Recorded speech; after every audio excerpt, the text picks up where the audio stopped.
ये कह रहा हूँ, तुम समझ रही हो ना कोयल? साफ साफ बोलिए ना पापा, आप क्या कहना चाहते हैं? कोयल, हमारे पास और कोई चारा नहीं है।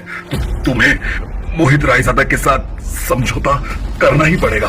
अपने पापा की बात सुन कोयल के पैरों तले जमीन खिसक जाती है। वो विश्वास ही नहीं कर पा रही थी कि उसके पापा ने उससे ऐसा कुछ बोला है। वो घबराहट में जोर जोर से चिल्लाने लगती है। मुझे नहीं जाना है उस दरिंदे के पास। प्लीज कोई मुझे बचा लो, प्लीज। तुम्हें कुछ नहीं होगा कोयल, हम कोई न कोई रास्ता जरूर निकाल लेंगे। कोयल के दोस्त उसे शांत करवाने की कोशिश कर रहे थे, पर सब जानते थे कि किसी के पास इतनी पहुंच नहीं है कि वो मोहित या उसकी लायंस ग्रुप ऑफ कंपनीज को छू भी सके। इतने में वहाँ बैठा लकी कोयल से बोला, चिंता मत करो कोयल, सब कुछ ठीक हो जाएगा। लकी की बात सुन वहाँ बैठे लोग हैरान रह गए, क्योंकि वो पूरे कॉलेज का सबसे गरीब लड़का था और उसकी हैसियत तो मोहित रायजादा के यहाँ काम करने वाले चपरासी की भी नहीं थी। लकी को वहाँ देख कोयल एकदम से भड़क जाती है। तुम यहाँ क्यों आए हो? ये सब कुछ तुम्हारी वजह से हुआ है। अपनी औकात पता है तुम्हें? अगर उस दिन तुम... इससे पहले कि कोयल आगे कुछ बोल पाती, उसके मोबाइल पर पापा का फोन एक बार फिर से आता है।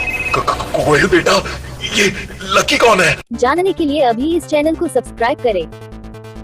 मेरी मानो तो आज के आज उस फटीचर को छोड़ दो, वरना एक दिन मेरी तरह पछताओगी जब उसके साथ चाय की टपरी पर बैठी डेट कर रही होगी और सब तुम्हारे बॉयफ्रेंड की गरीबी का मजाक उड़ा रहे होंगे।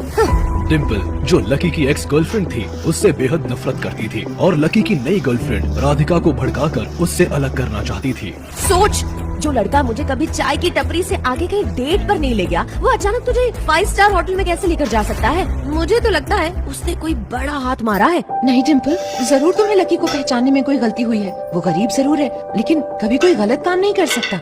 डिम्पल ने लकी को उसकी गरीबी की वजह से ही छोड़ा था और एक रईसजादे राहुल की गर्लफ्रेंड बन गई थी। लेकिन लकी जिस तरह से राधिका पर पैसा उड़ा रहा था, उसे देख डिम्पल हैरान थी। और तुझे जो 30,000 की ड्रेस लकी ने दिलाई है, वो भी मेहनत के पैसे से दिलाई है।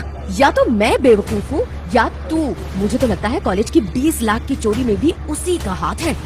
डिम्पल, तू 7 साल लकी के साथ रहने के बाद भी उसको पहचान नहीं पाई? जो लड़का कभी उधार की चाय नहीं पीता, वो इतनी बड़ी चोरी करेगा? हाँ? डिम्पल और राधिका अभी आपस में बात कर ही रहे थे कि इतने में डिम्पल का बॉयफ्रेंड राहुल आकर जो बताता है, उसे सुन सबके होश उड़ जाते हैं।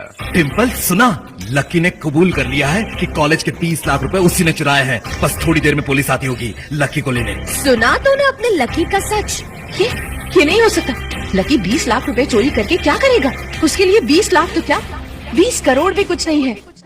आखिर क्या है लकी की असलियत? लकी कॉलेज का एक गरीब लड़का है या कोई और?